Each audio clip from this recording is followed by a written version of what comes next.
Home sales remain at record levels across Metro Vancouver. There were 4,781 homes sold on the MLS in the region last month. This is up 14.4% compared to last year.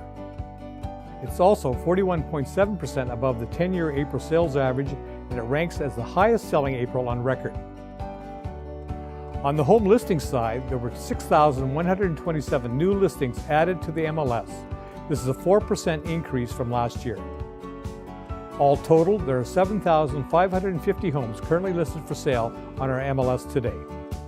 This is down 39% compared to April 2015 and a 2.6% increase from last month. Home buyer competition is keeping upward pressure on home prices across the region.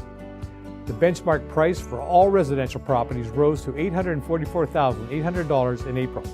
That's a 25% increase over last year.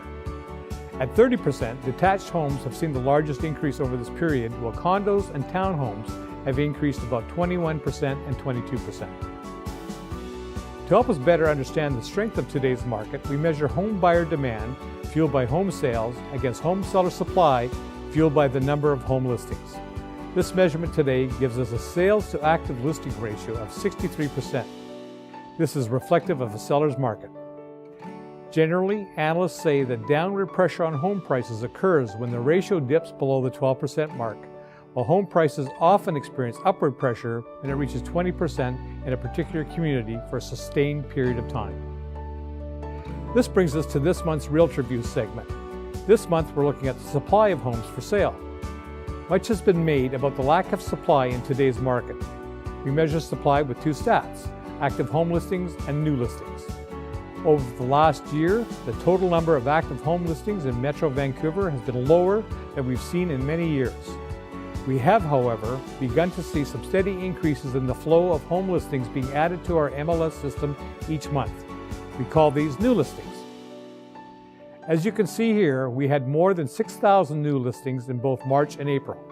Prior to this, we hadn't hit 6,000 in a month since 2012. While the stream of homes coming on the market is increasing, the unprecedented surge in home buyer demand today is preventing the total number of active home listings to accumulate in any significant way.